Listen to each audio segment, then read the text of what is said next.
This episode of Make It with Calvin has been partly brought to you by I Polish My Pasta, 3D printer filament by Protoplant, protopasta.com.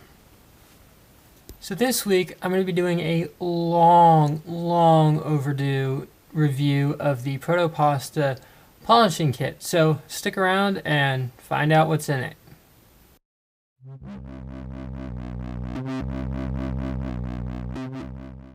So first things first, I have to extend a huge thank you to Alex over at Proto Pasta for sending me out their polishing kit a while ago to test, and I feel horrible I haven't had time to really do a review on it until now. But here's my opinions on it. First things first, if you're getting the what I like to call deluxe polishing set from them, it'll run you $35, and what you'll get is a 3D printed ring in their stainless steel filament, which is not shown. You get 1 pound of this fab luster, which I'll go into more depth on shortly. You also get this nice little 4-inch loose weave muslin wheel that you can use with that. And also you get this tiny little buffing wheel, which is really nice for, say, like a Dremel. For this, you also get a shaft arbor, which I don't have pictured, so you could use it with, say, a cordless drill or something like that. And then over here, it also has this, which is the 8.5 by 11 version, I'll get into that in a minute, of their polishing paper, which comes in 400, 600, 1.2 thousand grit, 4,000, 6,000, and up to 8,000 grit.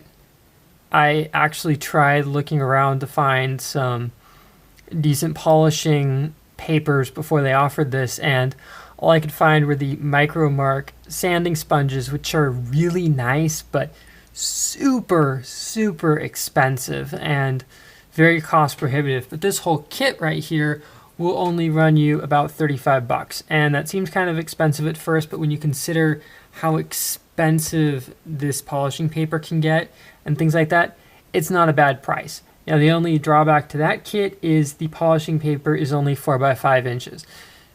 Now, if you want a big sheet, such as this shown here, you can only spend $15, get the paper pack, which just has the paper in it, but it's in the full 8.5 by 11 sheet size, so you can go bonkers working on stuff.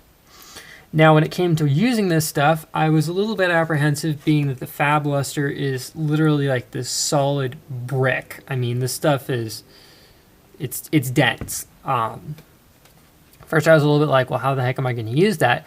But I very quickly figured out that if you just take the little wheel here at a low speed and just rub it in there like that, it'll pick up enough of the fab luster to actually impart a nice sheen on your parts.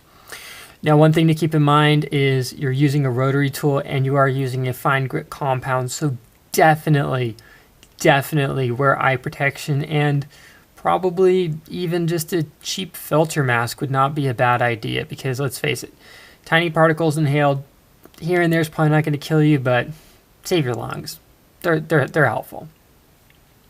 I have not used this bigger polishing wheel, but I figure it would work about the same as this little guy. One other thing to keep in mind when you are using this is use a low RPM and don't go digging into the part with this, or you will melt it very quickly. That's the only drawback with using a Dremel rotary tool, is I found that they can't go slow enough, in my opinion, to prevent melting an edge. But, you know, it's a technique that you just learn as you go. I'm probably going to do a video in the future on just this, and I might explore things such as freezing the prints beforehand, seeing if that helps with overheating, things like that. So that's the power tool side of things, let's say. Now we move over to this, which is the polishing papers. And like I had mentioned before, they come in the grits ranging from 400, which is this yellowish sheet. Then you have 600, which is this grayish sheet. And sorry if the colors are a little bit off, guys. Then the blue one's the 1.2K. Then the pink is the 4K. Teal is the 6K, getting up there.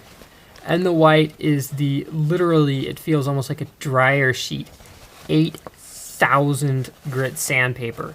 And I found that using such a high grit actually does make a dramatic difference on your prints. They shine like anything.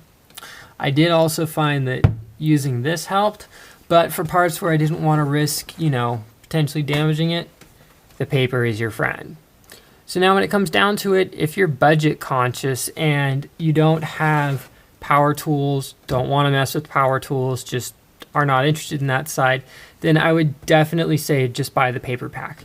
I mean, shoot, even if you aren't into 3D printing, say you're into jewelry making or a machinist, or you polish things in your spare time because you find that fun, I highly recommend getting the paper pack. At $15, it's a deal. I mean, sure, I got the kit for free, but still, I was blown away at what you can do with it. So, hope that helped you guys decide a little bit on which kit is the best to use. I am hoping to do a video in the near future of me actually using it, but I figured, just a quick overview video wouldn't be a bad idea. See you guys later. Oh, and before you guys all start squawking at me that I didn't show you what you can do, check it out. This is the stainless steel print. Started out like this, pretty dull and boring. After some work with the polishing paper, it is shiny. Yeah, I know, that's like that. Oh well, it was more of a quickie test, but overall this thing is shiny. And it sat out for about 3 months or so. So it would have also had a little bit of time to oxidize and dull, but that is pretty impressive if you ask me. Oh, and that was done just with that.